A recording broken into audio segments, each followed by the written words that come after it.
people want to be more like you. Really? So, and you know what, for the fate of humankind, I think it would be great to have more Elon Musks. So what do we need to do to become more like Elon? I don't know if it's, I think it maybe sounds better than it is.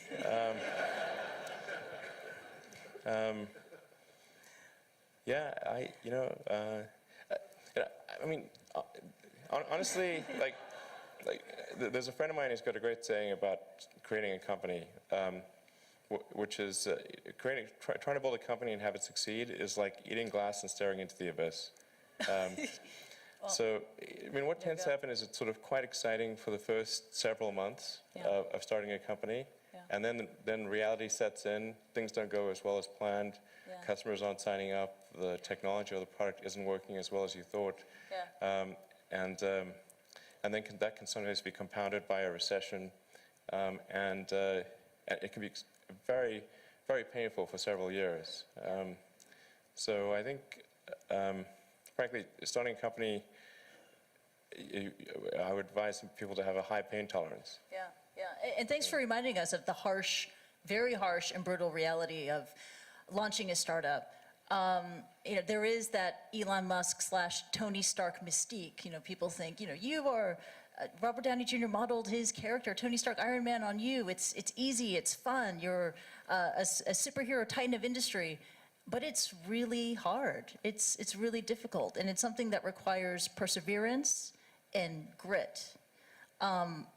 Do you fear that maybe in this generation or the younger generation that they don't have that perseverance and grit to take on these really tough challenges? I think some people do. But no, I think it is definitely true that, I mean, maybe there are occasionally companies that get created where there's not an extended period of extreme pain, but I'm not aware of very many of such instances. So, but I do think that new great entrepreneurs are born every day, and we'll continue to see amazing companies get built. Yeah, but I would definitely advise people who are starting a company to expect a long period of quite high difficulty.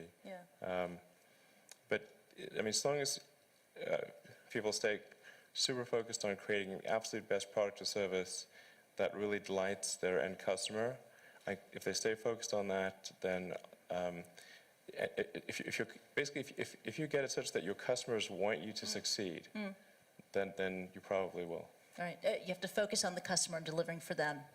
Yeah, make sure if your customers love you, your odds of success are dramatically higher. All the entrepreneurs in this room, they're listening to that message, and we're running out of time, so this is the final question. This is for the budding entrepreneurs in the room who could take an Elon Musk idea and run with it. I mean, quite famously, Hyperloop was the idea that you had to give away because you just don't have enough time to deal with it. What are the other ideas that you have that you would love to see another entrepreneur just take on and go? Well, I think there's a lot of opportunity in general in electrification of transport. So electric aircraft, I think there's a lot of opportunity there. I think in genetics, although that's sort of a thorny area, but I think that's, in terms of solving some of the more intransigent diseases, genetics are really key to solving those.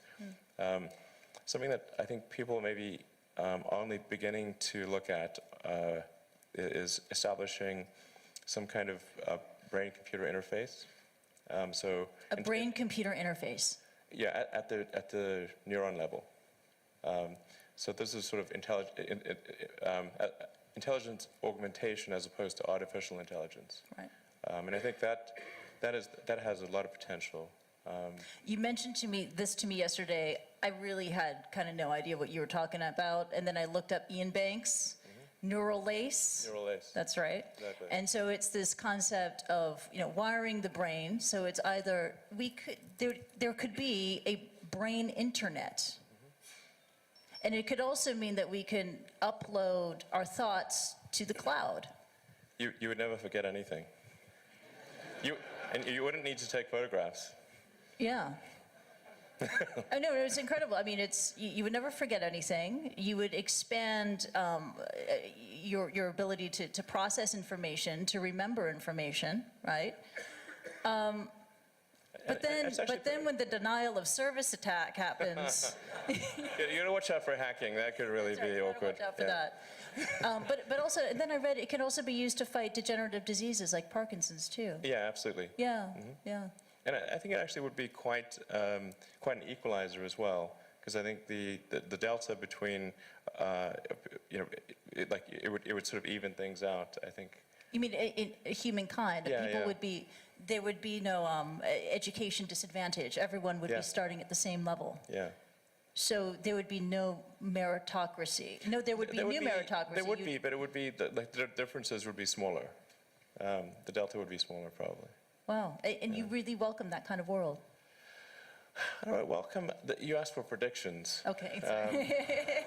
Predictions are not the same as That's right. preferences. So, I mean, do I think something like that is likely to occur? I think probably. Wow. Yeah. Wow, it's incredible. We could go on and on. Unfortunately, we have to wrap and leave it at that. Let's give it up for Elon Musk. That was really awesome. Thank you so much. Thank you. Thank